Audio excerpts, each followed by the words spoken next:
what's your secret? You got the kind of vibe that leaves me speechless. It could be model multitasking genius. Yeah, you got it all. All right.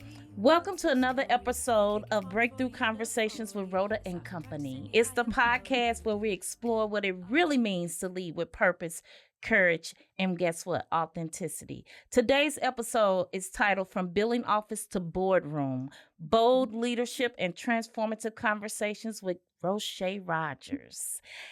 I am so honored to have you here today, Rhoshay. Rhoshay is my sister, but she's also a trailblazer in her own right. She is a bold and brilliant leader whose journey is nothing short of extraordinary. From her early days in the billing office at St. Louis University Physicians Practice to now serving as a senior leader in a large health plan, today Rhoshay leads large national teams. Her team is made up of a variety of individuals with diverse backgrounds, from clinicians, operations background, analysts, data, scientists, etc. They are in position to help hospital systems and physician practices across the country improve patient care, stay compliant with Medicare and Medicaid regulations, and reduce hospitalizations. Her work is complex, is strategic, and is deeply impactful. We'll talk about Rhoshay's rise to leadership. We'll talk about the challenges she's faced as a Black woman navigating corporate spaces, including stories of microaggressions and the strategies that have helped her rise, not just through the ranks, but into her power. So let's dive in. Welcome, Rhoshay. Wow, what an introduction, sis. Yes, and you lived up to it. That's you. That's who you are. Can I take that with me so when I introduce myself again, I'll say all that? Absolutely. Or you can bring me along and I'll do the introduction. I like that better. Right. Go for it. Rhoshay, take us back to the beginning. What was your first job in healthcare, and did you ever imagine you one day be leading at the executive level? My first job in healthcare, I kind of landed like on a whim. Mm-hmm. And it was actually in the billing office. It was registration, though. It was the back end registration where patients would come in and the registrar will do the registration. Me and my team was on the back end fixing any errors that they had so we can get the claim out the door to get it billed. Right. So that was my first job. Did I ever think that I would be doing what I do now? No. But God always has a way for you, right? Right. Yep. God has a plan, and most times we have no idea what it is. Right. Yeah. What were some of the defining moments that help you move from operations to strategic leadership? Well, I think once I had that first job and I had my first boss that actually poured into me, I realized the importance of going back to school. My kids were a little bit older. I had the flexibility, so I went back to school. Okay. And then from there, once I finished my undergrad, I started looking for jobs at other places because there was no more upward mobility where I was at SLU Care. So I started looking for jobs, and things just kind of happened organically, and I was hired on this was early on in the what do you call it, EHR implementation, the electronic medical record. So I got a job in the support capacity at the support desk when doctors and nurses and everybody would call when they needed help with documentation or the system wasn't working. Okay. So that kind of changed me along the way. So from there, I became a person to build the EHR. Right. And then from there, because I had all the relationships with the physicians and even on the hospital side and even more so on the physician side, I was offered a job doing something that I was totally outside of, but I knew the workflows because I needed to build it in the EMR system. And so from there, the rest is kind of like history. Right. So you eventually went back and got your master's degree, I right? did. And Yes. what's your master's in? Applied analytics. And you used that heavily. It came in handy in the role you're in now. So what I heard you describe is your journey in that you started out in the billing office, back end, doing back end registration, transitioned to like a help desk role at a healthcare system, primarily supporting the electronic health record inquiries that were coming in. And you built relationships. You can't help it when they're calling in with these physicians and nurses, et cetera. And then you became a like product specialist. Yes. Where you were building the electronic health record. And then that led to another opportunity. Yes. I tell people all the time, this job you're in now is going to get you to your next job. And you don't have to wait to get the skills to go there. You need to be building those skills while you're in role. Yeah, that's very important. It's funny you say that because throughout this journey, even though I call myself an introvert, I've learned that my number one skill set is called connectedness, which is building relationships. Right. So I do that organically without even trying. You know, there is a level of trying and building. Right. So you need people to help, you know, do the work and all this. But that is my number one skill set when I take all the assessments. So, right. Yeah. Yep. So to our viewers and listeners, there's a really profound message in this. And that is to those that are introverted. Just because you're introverted does not mean that you're not skilled and gifted at building relationships and connections. That's number one. Number two, if you're in a leadership role and you're responsible for hiring, sometimes we allow bias to creep in. Yes. And we kind of slant our bias towards those that are extroverted, and we give them the opportunities because they're so outgoing. Yes. And we sleep on our introverts. That is not the right thing to do. You got to look deeper and don't allow your biases to sway your decision making. So I'm glad you shared that's one of your primary talents that you have based on all the assessments you've done, and also based on the numerous relationships you that I have to keep and maintain. Yeah. Yes. We often joke that Rhoshay is the friend to the friendless. I'm like, how you that person friend? And because she can be friends with anybody. So that's truly that gift. And it's still to this day, because I think of like, now how did we end up here? Right. You know, like even going through like a guest list for a party or something, like I have to narrow this down. I don't even talk to this many people, right? But I guess I do, right? Yeah. So what does clinical transformation mean in your current role, and why does it matter in today's healthcare landscape? Well, what clinical transformation means really is transforming the way that you do healthcare, and why. So in a not too distant past, it was always fee for service, or it's still a level of fee for service, but you come in, the doctor get paid for what he or she does, the nurses, but there was no accountability to make sure that there was checks and boundaries. So there's certain things that need to happen as we progress in life, certain tests that we need to have.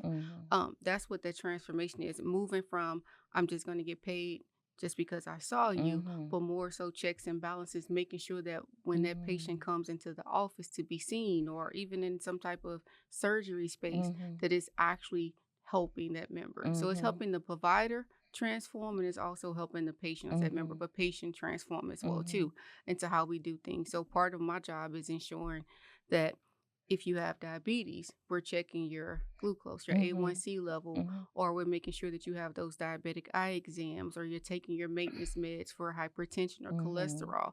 That's what transforming healthcare is. Or do we have a process in place if I'm a physician's office for, do you have extended hours? People work every day, right? Do you have a triage space for people to call so that they don't end up in the ER? Because we know the ER and urgent cares are more so expensive. And if you don't have that off the hours, do you have relationships with urgent cares? So it's all about reducing the patient cost and burden, but also giving them exceptional health care in the meantime. So that's what that transformation means. It sounds like it's more proactive.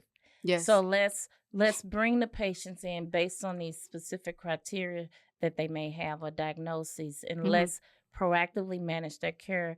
And if we are proactive and they're compliant and we're giving them best practices and things to follow, then they could potentially stay out of the hospital. Right. And you build that foundation. You give them best practice. You give advice on what to put in their EMR systems and how can they do this, with the hopes of if the doctor has a Medicare panel, meaning a certain subset of Medicare patients, but that is actually across their whole population of patients, right? So what you do for one, you do for all. You just don't focus on colonoscopies for your Medicare patients. You focus on colonoscopies for anybody that's age 45 or more, right? Reducing ER visits for everybody, children included. So that's the whole transforming what we see with healthcare, and changing that mindset, and that PCP is the relationship owner of everything. Even if you have to go to specialists, making sure your PCP oversees that patient care.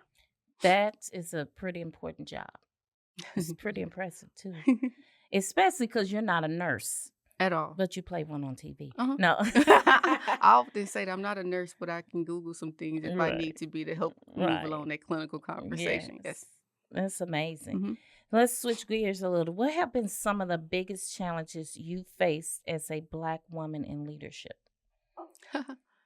The biggest challenge, to be honest with you, is to know, well, I should say, to believe that you belong in that space, right? So then, alongside that is to trust your voice and have a voice, because it's easy to become silent because you don't want to be known as some of the biased around Black women and things. So first and foremost, knowing and believing that you belong in the space, and then having the confidence to actually speak and have a voice. I love that you started with self. Mm-hmm. It does start and end with us. Mm-hmm. And I just said to someone else that it really don't matter what you think of me. What matters is what I think of myself. Yes. So first, knowing and believing that you belong here and walking in that. Yes. Unapologetically. If you don't do that, all the other obstacles will just weigh you down. Right. So, and I think even being a good leader or effective leader is really within. It's not, you can read books and you can do this, but if you don't have the right moral compass or character, you will fail. So it's within. So true. That is so true. Can you share a specific experience with a microaggression or a moment of bias and how you handled it? Yeah. I'm trying to think of one that's probably not all the way out there because I've experienced probably, I say at least, I won't say every day, but a lot of them are unconscious. One that comes to mind is often, how you speak. Having a Southern drawl, the St. Louis accent. That's always a topic of discussion, or I'll say things like, just talking randomly. I need to go to the store. I need to get some washing powder, and not realizing that nobody uses washing powder at work. I'm like, what do you call it? It's laundry detergent. So it's things like that. It's more so perceived negatively of me as a Black woman to have an accent, but it could be a woman of another race or creed that's from Texas or from, Arkansas, and that Southern drawl is so cute. So those are some of the things. How you wear your hair, right?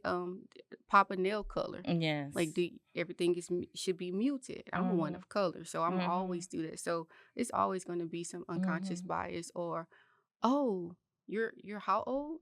How old are your kids? Or the number one thing I think that Black women experience in the workplace is asking about a husband.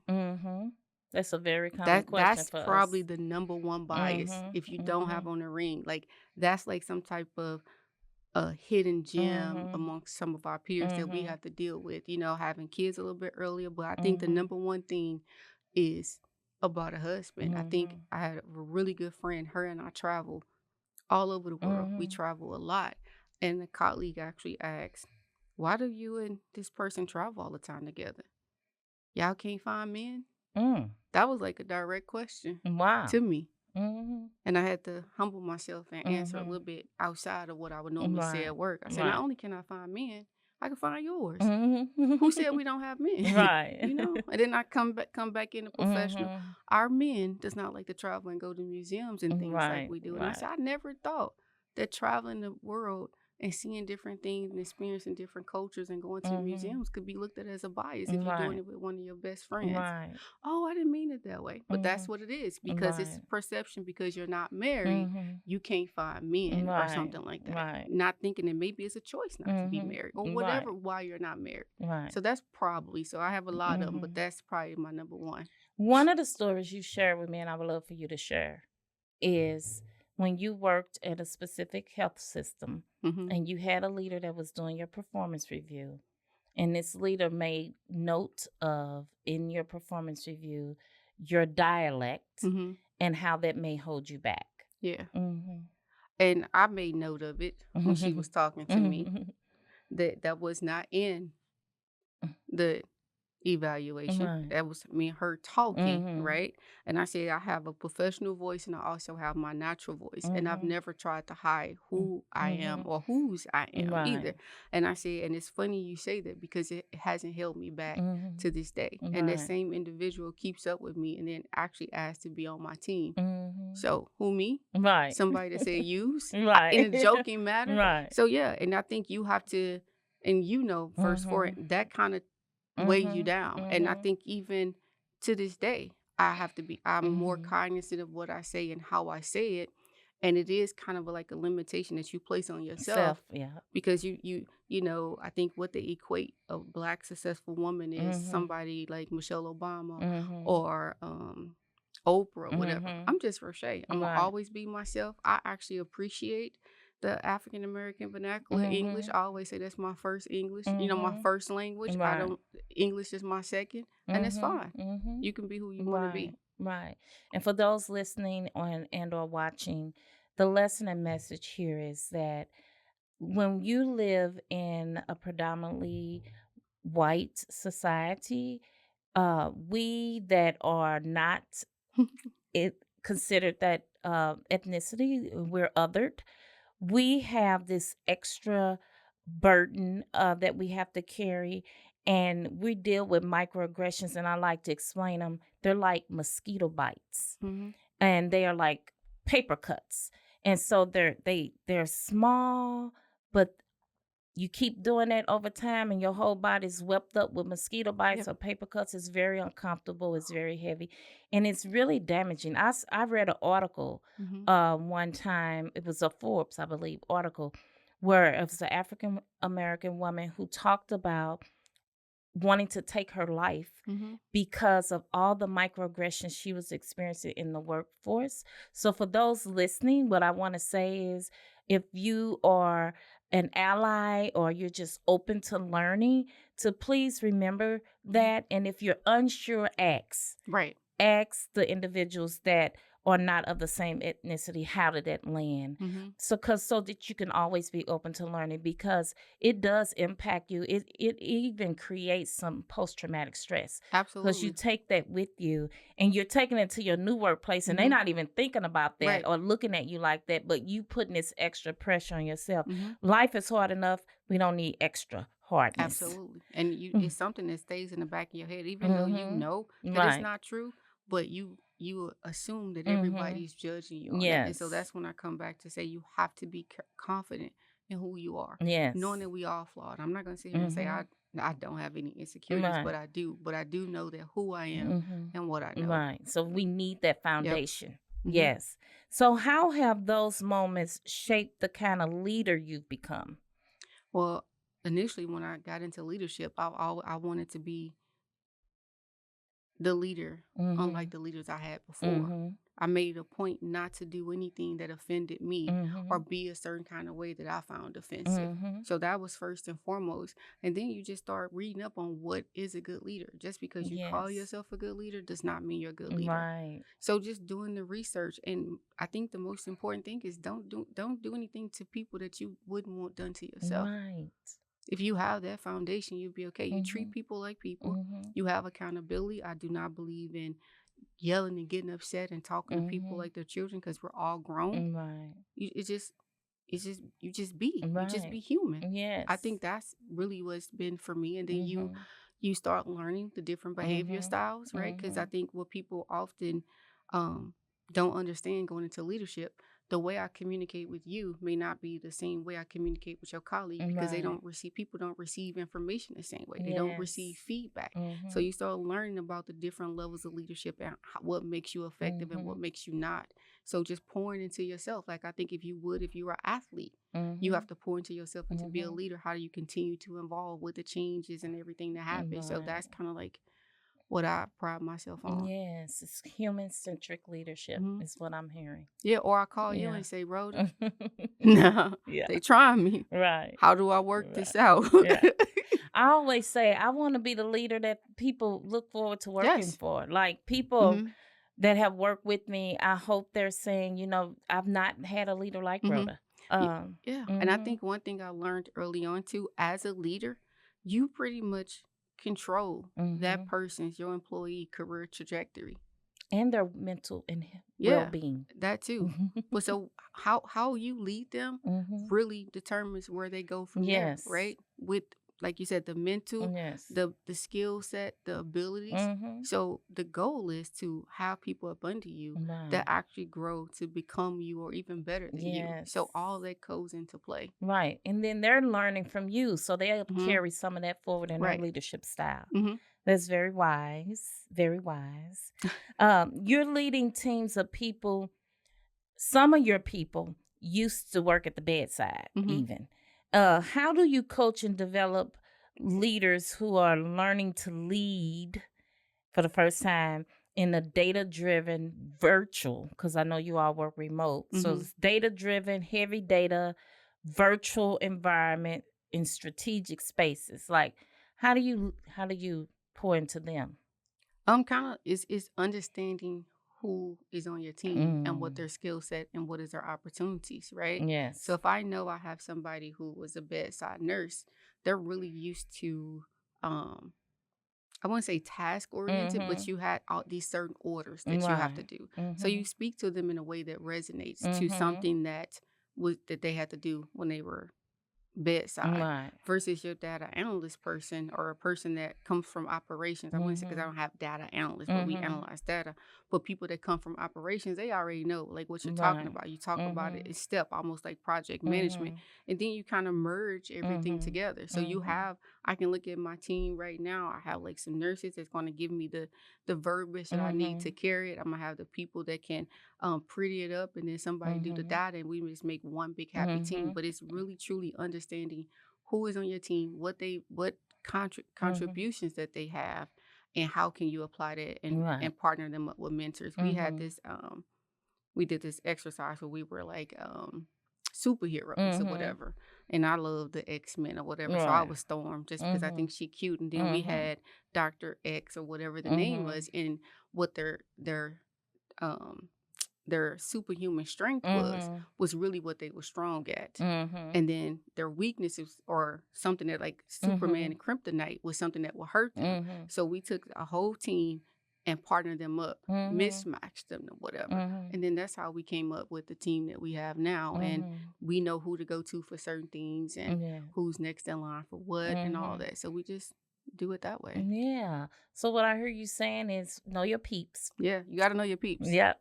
And also meeting them where they are, tapping into their strengths, and helping them grow and develop those weaker or areas of opportunity. Again, write that down. So you so much better articulating that than me. No, I'm just summarizing what I heard you say. Absolutely. Just in case. I want our viewers and learners to get it. And you're giving it to me to give to them. Yes. So thank you so much for that. So the other question I have for you, Rhoshay, is what would you say is your greatest leadership lesson to date? My greatest leadership lesson today is, outside of everything else I've said, transparency goes a long way. Tell me more. Being transparent. So there's a level of, people think that you have to be friends with everybody on your team. You don't have to be friends. You just have to be real. And I can come to you and say, hey, I have this problem. Can you help me? You know, and not thinking that you have to have it all together, right? Because hopefully you've hired a bunch of individuals that are much smarter in certain aspects than you are, right? So having that humility to say, I don't know this, help me solve this problem. So just being transparent when you asking them to do a task that they may not like. Hey, I don't like it either, but we have to do this because of XYZ. But if we do this, we can get to that. So I think being transparent, being vulnerable goes into that, goes a long way. And really just being your true, authentic self. If you really want people to respect you, they can't respect who you're not. And people will see that you just putting it on this great vibe. So I think just being transparent and vulnerable. I love that. Being transparent and vulnerable also creates a safe space for them to be transparent and vulnerable, so that you don't have people fumbling around and pretending they understand what they're supposed to do. They feel safe enough to come to you when they need help, because you've come to them, and you Yes. modeled that for them. That's a really big one right there. That's really big. Yeah.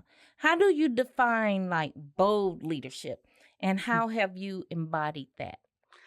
Bold leadership is showing up again. I hate to keep saying Yeah. this, your authentic self. Mm-hmm. I will always be Rhoshay. I will Mm-hmm. always have this short haircut unless I'm going on vacation. I Mm-hmm. get some braids. I will always have on color. I will Mm-hmm. always just be me. Mm-hmm. And I can even tell my current bosses or all my bosses after 4 o'clock, don't expect the proper English because after a while I'm going to say her, der, everywhere. After 4 o'clock, they After don't 4 get Rochet, they get They get Shay row. Shay. Now they get row. Oh, They don't get Shay Shay. okay. Only personal people get Shay Shay. Yeah, after 4 o'clock, I'm row. What do you need? Right. You know? So I think that's that. Like, no, everybody knows I'm not a morning person. You put an 8 a.m. meeting on, I probably don't talk because I don't fully wake up and start thinking until 9. So I think that's what bold leadership is. And also realizing that as a leader, you got to advocate for your team, but you also have to advocate for yourself because if you can't advocate for yourself, then you can't advocate for your team. Right. So you have to be able to remove the barriers for yourself so that you can go help your team along the way too. Yes. Because at first it was all team focused, team centric. But if I have all these obstacles that I'm shielding them from and I'm not speaking up, I'm only going to speak up. And when I see something, a problem for them, then you can't help them. Right. That's wise too. That's wise too. What advice would you give to someone who's early in their career but knows they want to lead people one day? Well, the first thing, it wouldn't be advice, it'd be a question. Why? Why do you want to be a leader? Is it a title? Because if you're chasing titles, you're doomed to fail. Yes. Right? And truly get them to understand what being a real sovereign, effective leader really means. Right? Because you can have as much there's people out here that make way more money than CEOs and VPs and our individual contributors. Right. So what is it that you want to lead and why? That would be the question for them.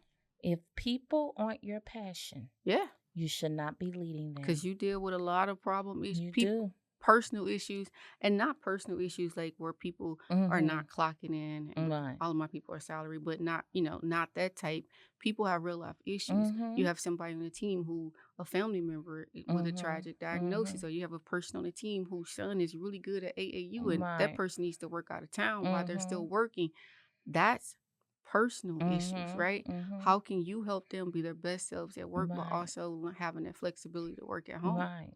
And as a leader, you are accomplishing work through others.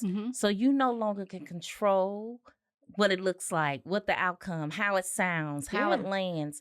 So you have to rely on them. So it behooves you as a leader to pour into people and help them to reach their full potential. And to the point you made earlier, asking the why is critical. Because if you believe that leadership is about power and influence, and that's it, you're barking up the wrong tree.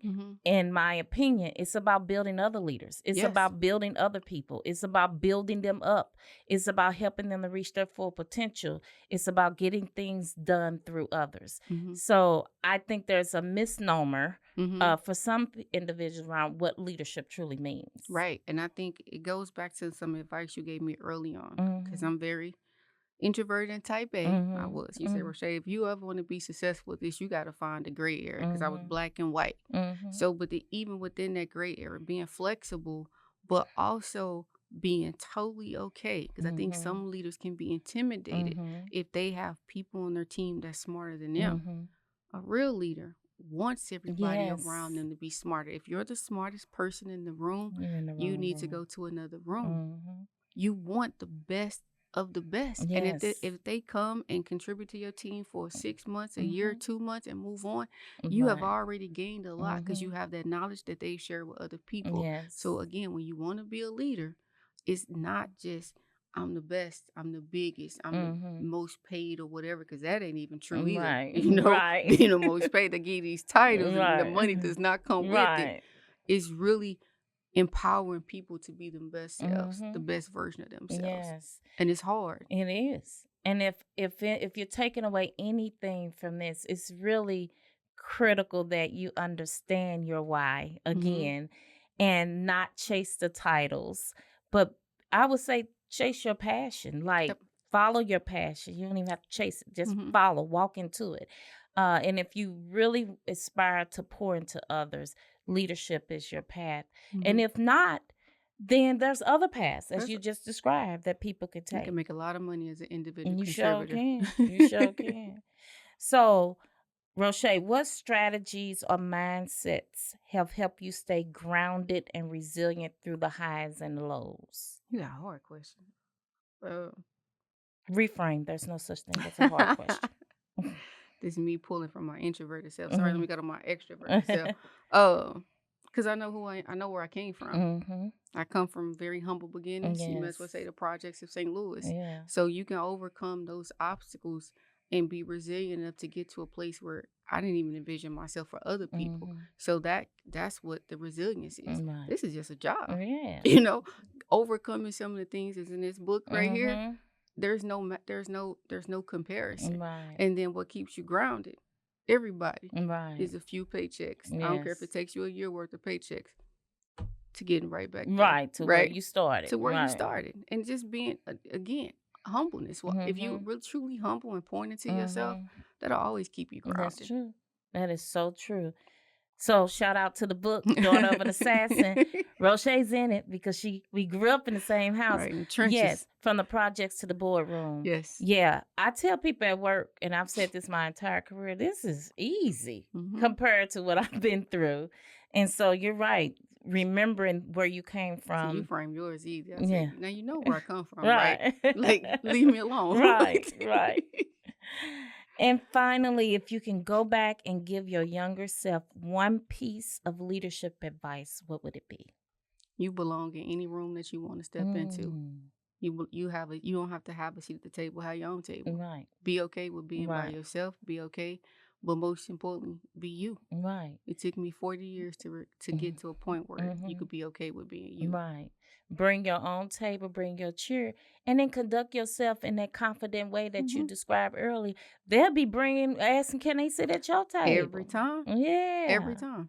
Yeah, Rhoshay, I'm so glad you finally came. I finally convinced her to come be on the Breakthrough Conversations podcast. So, Rhoshay, thank you for sharing your brilliance.